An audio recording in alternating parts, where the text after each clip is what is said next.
She cheated on me. Live. While I was recording my podcast. And she didn't even realize her mic was on. It still feels unreal saying that out loud. But that's exactly how it happened.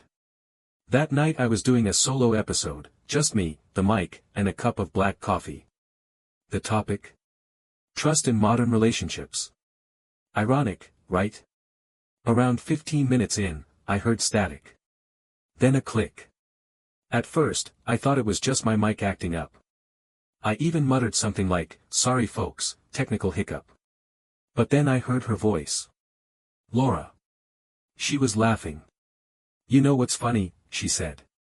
"He's probably recording one of his trust and honesty monologues right now." And then, another voice. A guy's voice. Calm. Confident. He called her, baby. I froze. I literally stopped mid-sentence. At first, I didn't get it. I thought I'd left a YouTube tab open or something. But then I realized, the mic was picking up audio from our shared equipment. We had a joint mic system for when we both worked from home. Hers was synced to the setup. She was in a hotel, supposedly out of town for a PR conference. I was at home, talking about loyalty. And somewhere in between, my entire marriage came undone in front of a live audience. My subscribers started dropping comments like, "Wait, was that your wife? Bro, what did I just hear? This real or a bit?" I didn't stop the recording. I couldn't. I just sat there. Numb. For a full minute, I listened to her flirt with someone who wasn't me. Someone who clearly wasn't new to this. That's how it started. We'd been married 5 years. Together for 7. I met her at a conference in Chicago. I was speaking, she was organizing. She had this mix of sharp and sweet that stuck with me. We hit it off fast. A month later, we were inseparable. Now I was sitting in my bedroom, listening to her plan a weekend getaway with another guy. She had no clue the mic was live. No clue hundreds of people were hearing every word. And me? I just sat there, thinking. What the hell do I do now? After the stream ended, I just sat there. Still. Staring at the blinking red light on my mic like it owed me answers. The chat was still going. People were throwing out theories, jokes, sympathy. Some thought it was a scripted bit. Others knew it wasn't. You can fake a lot of things, but not that kind of silence. Not that kind of dead look I must have had in my eyes when her voice came through my headset. I didn't reply to a single comment. I closed the laptop, got up, and just walked. No idea where I was going. No jacket, no phone. I think I made it 3 blocks before I realized I was still wearing slippers. When I got back, the apartment felt different. Same furniture, same walls, but everything had this echo, like the whole place had been emptied out without moving a single thing. I looked around like maybe there'd be a clue sitting out in the open. A note. A sign. A goddamn instruction manual for what to do when your wife cheats on you live on your own podcast. But there was nothing. Just the usual mess she left behind when she packed in a rush. Hair straightener on the counter. A half-full coffee mug on the window ledge. Her gym bag in the hallway, even though she hadn't stepped foot in that place in over a month. And then it hit me. She still didn't know. She had no idea I'd heard everything. That the mic picked her up. That the world heard her moan softly and whisper, "I wish I could stay longer." I sat down on the couch and just let it settle. Tried to piece together how long this had been going on. There were no obvious signs. No sketchy late-night texts, no secretive calls. Nothing out of a movie.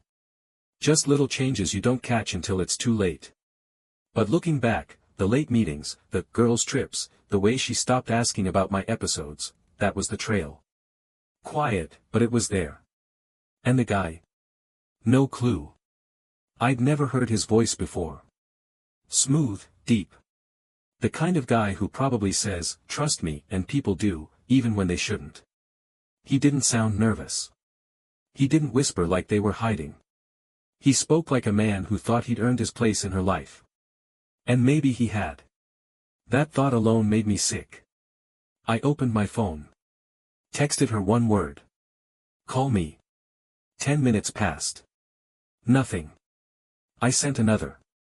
Now. Another 10. Still nothing. So I did the one thing I never thought I'd do. I opened up Instagram and looked at her story. She'd posted earlier. A hotel breakfast photo. A cappuccino with a leaf drawn in the foam. Hashtag work vibes. Right. I stared at the screen, thinking how damn normal that photo looked. How curated. How fake. And then I opened my podcast app, uploaded the full episode, and titled it. Trust. No edits. No disclaimers. Just raw. Let the world hear what I heard. She called me back an hour and a half later. Hey. Everything okay? Her voice was light. Casual. The kind you use when you're around coworkers or standing in a hotel elevator pretending your world isn't crumbling. I didn't answer right away. Then I said, did you know your mic was still connected? Silence. Not the usual kind. The kind where the air shifts. Where someone's brain hits the brakes so hard you can hear the panic in their throat. What, mic? Our mic. The one you took. It was still synced. I was recording. Another beat of silence. Then I heard movement, like she turned away from someone, fabric rustling, a quick step. Wait, did you hear something? I heard everything, Laura. That's when the real silence hit. Heavier than before. No excuses. No fake laugh. No, you're overreacting. Just breathing. Dan, her voice cracked. This isn't. Isn't what? Isn't what it sounded like. You weren't in a hotel room calling me clueless while some guy called you baby. I didn't know you were. I didn't think, God. I didn't know. I stood up and walked to the window.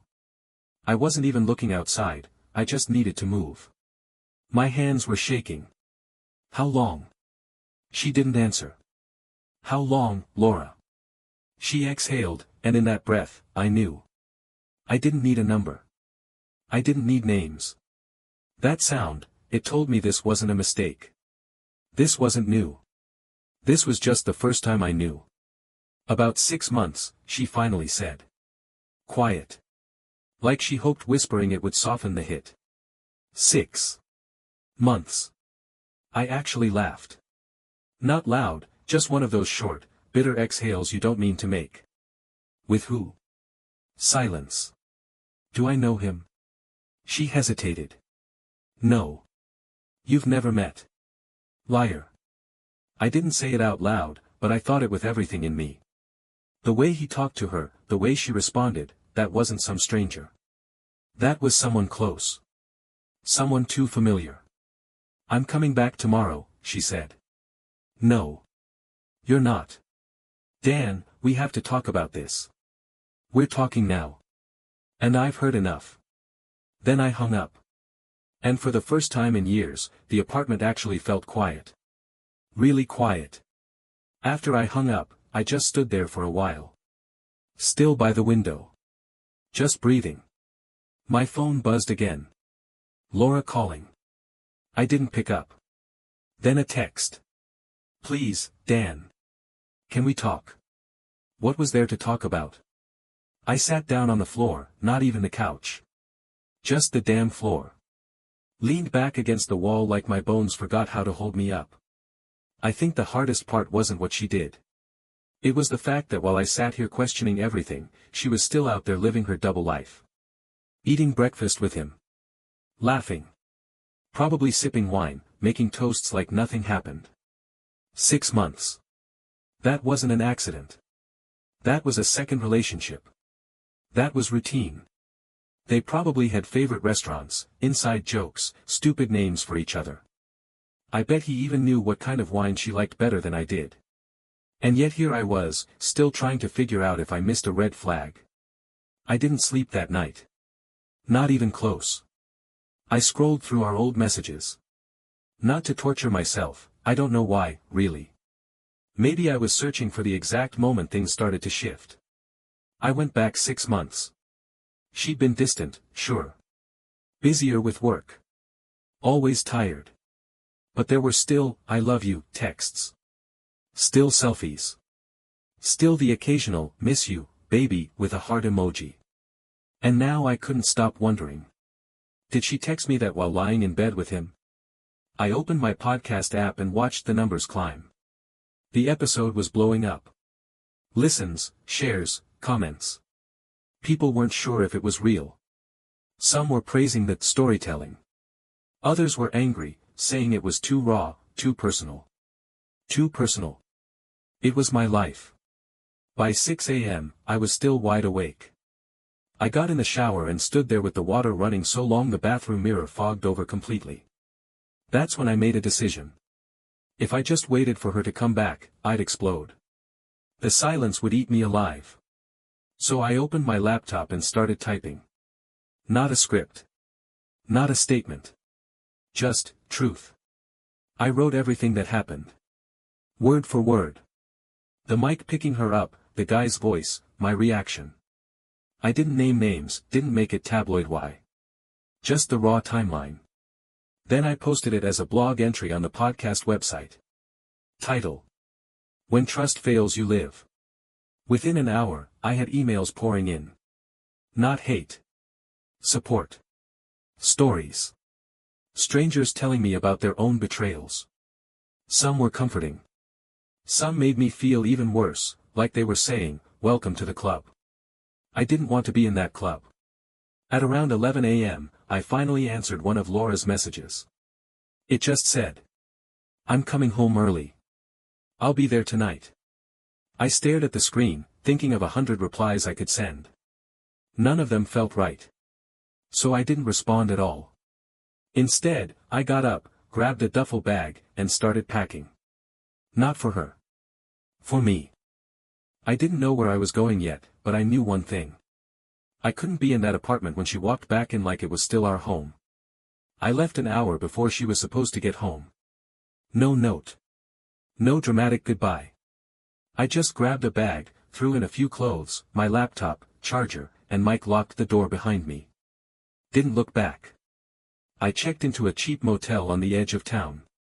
The kind with flickering lights, peeling wallpaper, and a weird smell you can't quite place. The AC unit rattled like it was trying to die quietly. But it was quiet, and more importantly, no one knew I was there. For the first time in a long time, I could actually breathe. I didn't have a plan. Not even close. Divorce? Sure. But how? Where do you even start? I didn't know if the lease was in my name or hers. I didn't know what bank account our utilities came from. Hell, I didn't even know who kept the damn Wi-Fi password. Turns out, when someone cheats on you, the last thing you think about is your internet bill. I sat on the edge of the motel bed and stared at the wall. Nothing. Just beige paint and one sad piece of art screwed into the drywall. I wasn't tired, but my body felt heavy. I started to go over the call in my head again. Her voice. The way she froze when I said I'd heard it all. The way she tried, for a split second, to pretend it wasn't what it sounded like. And that guy. His voice was still echoing in my head. I'd never heard it before, but something about it felt familiar. Low. Calm. Confident. That's when I made a list. Literally. Opened the Notes app on my phone and typed. Who could it be? I wasn't trying to punish myself. I just needed to know. My brain wasn't going to let this go until I had some direction. So I started listing guys from our circle. People she worked with. Friends. Neighbors. I ruled out most of them fast. Some were married. Some were gay. Some were just plain not the type. But one name kept floating back to me.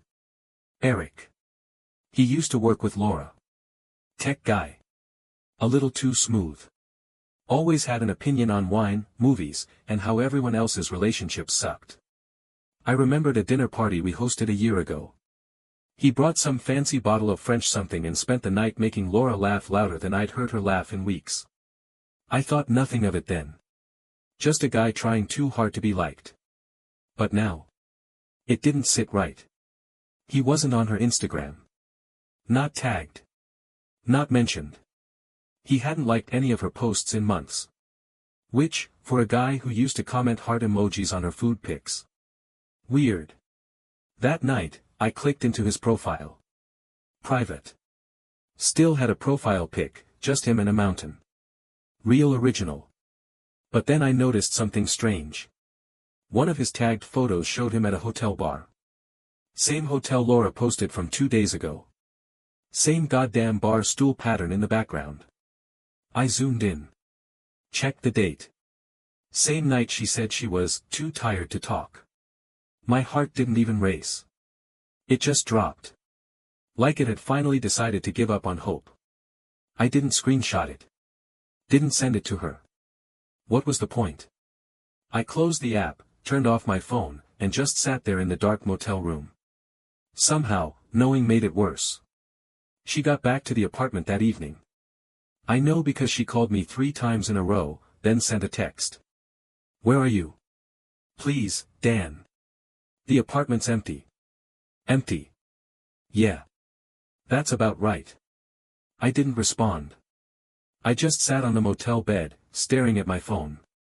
Watching the 3 little dots pop up, disappear, pop up again. Like her brain couldn't decide what version of the truth to send me. Another message. We need to talk. Then. I didn't know what I was doing. And finally. Please let me explain. Please don't just vanish. I put the phone down. For the first time since this started, I didn't feel rage. I didn't feel betrayal. I just felt tired. Like my body finally realized what my heart had already figured out, we were done. There wasn't a version of this where we came back from it. Not when she had a 6-month head start on living without me. Around 10 p.m., I got in the car and drove to the apartment. I didn't go in. I just parked across the street and watched from a distance. Lights on in the kitchen. She was pacing. Talking on the phone, probably her sister, maybe her mom. I couldn't tell. I just watched the silhouette move back and forth like she was trying to outrun the guilt. Part of me wanted to walk in. Sit her down. Ask all the questions. But what would that do? Give her a stage. Let her cry and say it wasn't about love, it was just a distraction. Spare me. Instead, I waited until the lights went off. Then I left. Next morning, she showed up at the motel. Yeah. I don't know how she found it. Maybe checked my credit card. Maybe tracked my location somehow, she's resourceful when she needs to be. I heard a knock, and before I even opened the door, I knew it was her. She looked rough. Hair tied up, no makeup, dark circles. Still wearing the hoodie she used to steal from my side of the closet. Can I come in? She asked. I didn't answer. Just stepped aside. She sat on the edge of the bed like it hurt to breathe. I didn't plan for any of this, she said. I know that doesn't help, but it's true. It started small. A couple of drinks. A joke. I didn't even think it was cheating at first. It just felt like space. I leaned against the dresser and crossed my arms. Said nothing. She looked up at me. You want me to say it? Fine. It was Eric. I didn't flinch. Didn't blink. I figured, I said. That caught her off guard. I'm not going to defend him, she went on. He knew I was married. He didn't care. But it wasn't just about him. It was about me. About how I started to feel invisible. I almost laughed. Invisible? You had someone who backed you on everything. Who stayed up editing your presentations at 2 a.m. Who listened to every rant about your awful boss and still asked how your day went. Don't tell me you felt invisible. She didn't respond. I stepped closer. You know what hurts the most? I said. It's not that you cheated. It's that you didn't even feel guilty until you got caught. Tears finally came. But not the kind that fix anything. I'm not asking for us to go back to how it was, she whispered. I needed you to know it wasn't all a lie. I nodded once. I know. That's what makes it worse. After she left the motel room, it was like someone turned the volume down on the world. No yelling. No begging. No throwing things or dramatic exits like in the movies. Just a door that clicked shut too softly for how loud everything else inside me felt. She said what she had to say. I didn't buy most of it, but I listened. Not for her. For me. To be sure, I'd never wonder what if. Now I knew. Still, sleep didn't come that night either. I laid on the motel bed staring at the ceiling, listening to the AC buzz and the occasional car passing outside. I thought I'd feel something like relief. But honestly, it just felt like I'd stepped out of one life and hadn't found the next yet. Around 6 a.m., I finally did what I'd been avoiding. I called my brother, Mike. We're not super close. Grew up in the same house, sure, but we live pretty separate lives now. He's got a wife, 2 kids, a full-time job that he hates and never shuts up about. We talk on holidays and birthdays and maybe once in between if someone's sick. But right now, I needed to talk to someone who wasn't her. He answered on the 3rd ring, groggy as hell. Dude, do you know what time it is? Yeah, I said. I wouldn't be calling if it wasn't serious. He sat up fast, I could hear the mattress springs creak. What happened? I left Laura, I said. Or maybe she left me. Depends how you look at it. There was a pause. She cheat on you? I didn't say anything. Shit, he muttered. Sorry. That was blunt. It's fine. You're not wrong. I told him everything. The podcast. The mic. The guy. The motel.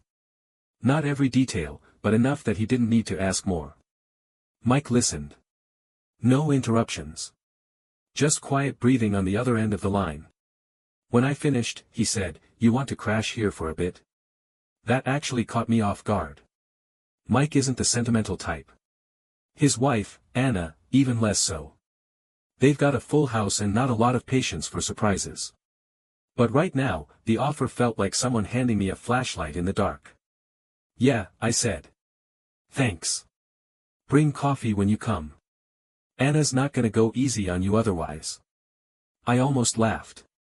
Deal. I packed up my stuff, left the key at the front desk, and hit the road.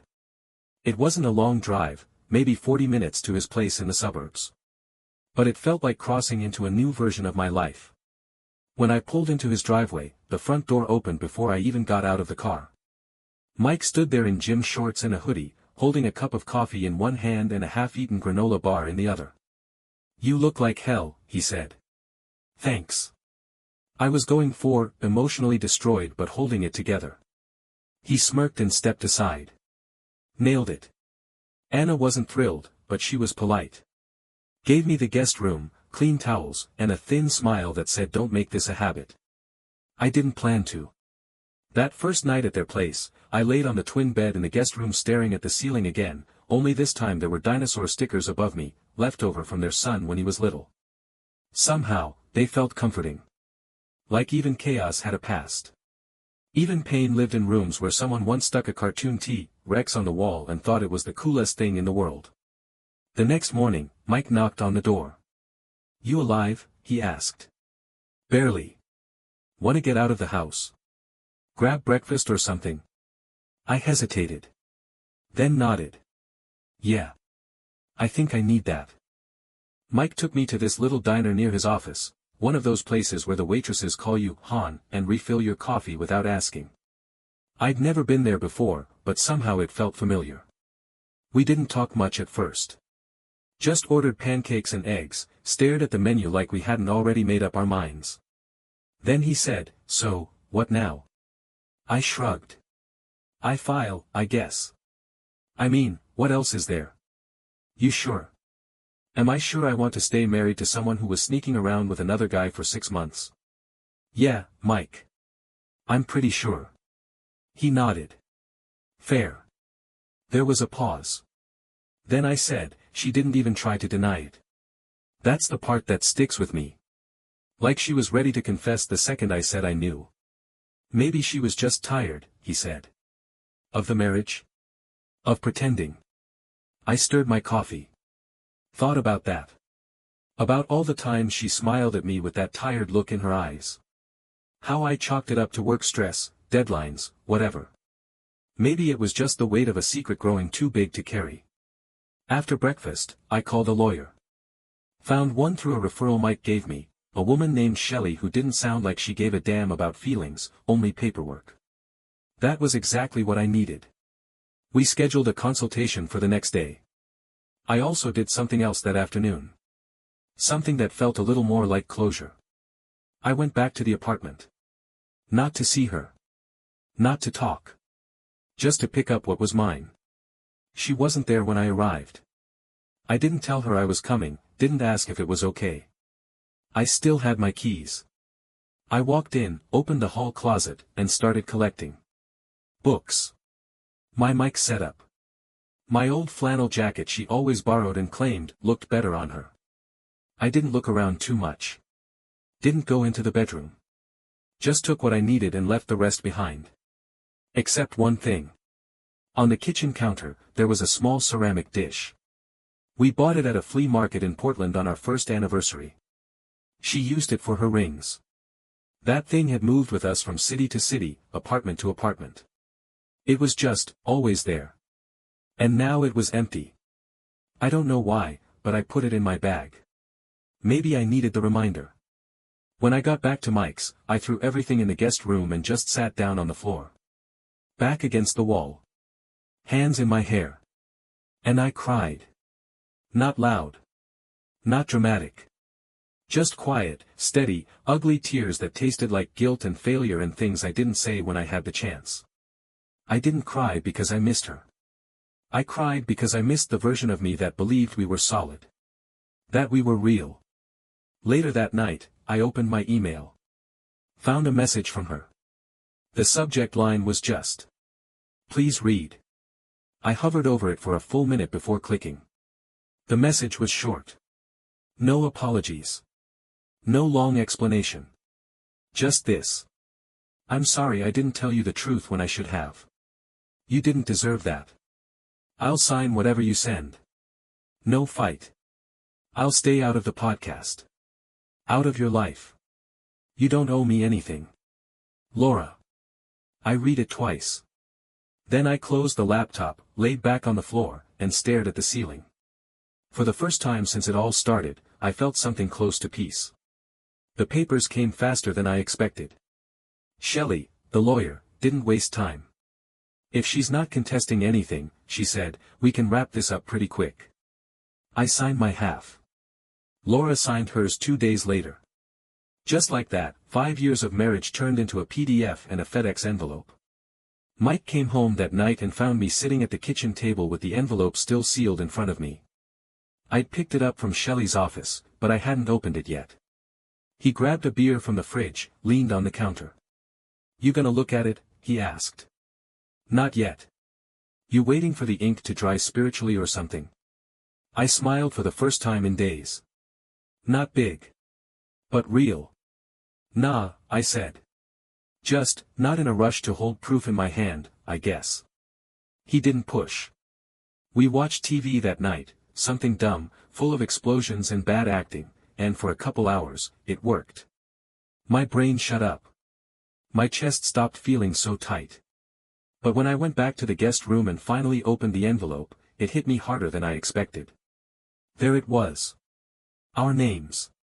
Our signatures. The line that said, dissolution of marriage. Nothing fancy. Just clinical.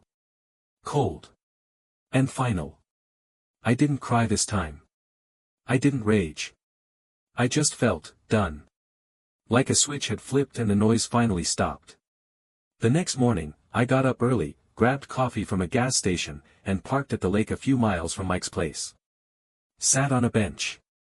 Watched ducks fight over a piece of bread. Listened to some old episodes of my podcast, just to remind myself I still had that voice. That version of me. That's when I got a text. Unknown number. Hey. I know this is random. But I heard the episode.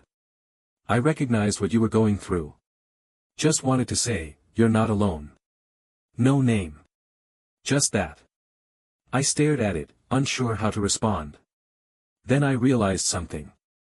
The number had a 737 area code. That's Austin. It had to be someone local. Then it hit me, I'd gotten a similar DM on Instagram a few days ago. I opened the app. Same language. Same tone. It was from Natalie. We'd gone to college together. Not close, but we'd had a few classes. I remembered her being smart, kind, with this low, steady voice that made even boring lectures easier to sit through. I replied. Thank you. That means more than you know. She responded a few minutes later. If you ever need someone to talk to, not as a fan, just as a person, I'm around. We ended up talking for an hour that night. It wasn't flirty. It wasn't therapy. It was just, two people who'd been knocked around by life comparing bruises. She told me about her divorce 2 years ago. Said it made her allergic to small talk but weirdly good at silence. I told her about the motel. The silence. The stupid ceramic dish I took from the apartment. She laughed. We all steal weird souvenirs from breakups, she said. Mine was a garlic press. That made me laugh, too. For the first time, it didn't feel like I was dragging my story behind me like a busted suitcase. It felt like maybe, just maybe, I'd already passed the worst part. Not because I was healed. But because I wasn't alone in the fallout anymore. The divorce was finalized on a Thursday. I didn't mark the date. Didn't post anything. No dramatic monologue into the mic, no final tearful statement. Just signed the last form, dropped it off, and left the courthouse with a cup of burnt coffee and a strange sense of stillness. Not peace. Not yet. But something close. I moved out of Mike's place a week later. Got a small apartment across town, nothing fancy, just 2 rooms and a balcony that barely fits a chair. But it was mine. No ghosts in the closet. No shared drawers. No ours. Just mine. I bought a couch. A real one. Not a hand-me-down or something I found on Facebook Marketplace. A new couch. Paid for it in full and had it delivered the same day. I sat on it that night, ordered takeout, and watched a show without checking who else might want the remote. Freedom looks boring to some people. To me, it looked like peace. Laura never reached out again. True to her word. No more texts. No calls. No last-ditch letters or closure-seeking meetups. Just silence. And I didn't chase it. We were done. She made her choices. I made mine. I released one final podcast episode. Just one. No recap. No revenge. Just me, talking like I used to, calm, honest, a little cracked in the voice, but whole. I titled it. Some Things Break. I said this. Not every story ends in a scream. Sometimes it ends in silence. In a closed door. In an apartment full of echoes. And that's okay. Some things break. And some people learn to live with the pieces. I turned off the mic, saved the file. Didn't check stats, didn't share the link. It was more for me than for anyone else. A few days later, I got coffee with Natalie. It wasn't a date. Just coffee. 2 people who'd both had their lives blown up, sipping bad lattes and laughing about how dramatic everything used to feel. She had this way of listening, not leaning in, not nodding like a therapist, just being there. And not flinching at the mess. That meant something. We've kept in touch. Messages here and there. Nothing intense. No pressure. Just honest company. The apartment feels more like home now. I bought a new rug. Learned how to cook 3 decent meals. Started sleeping through the night again. And the ceramic dish? Still sits on the counter. Not as a reminder of her. But as a reminder of what I carried out, and what I'll never carry again. That chapter's closed. We're divorced. That's it. No big speech. No dramatic ending. Just life. And the next page.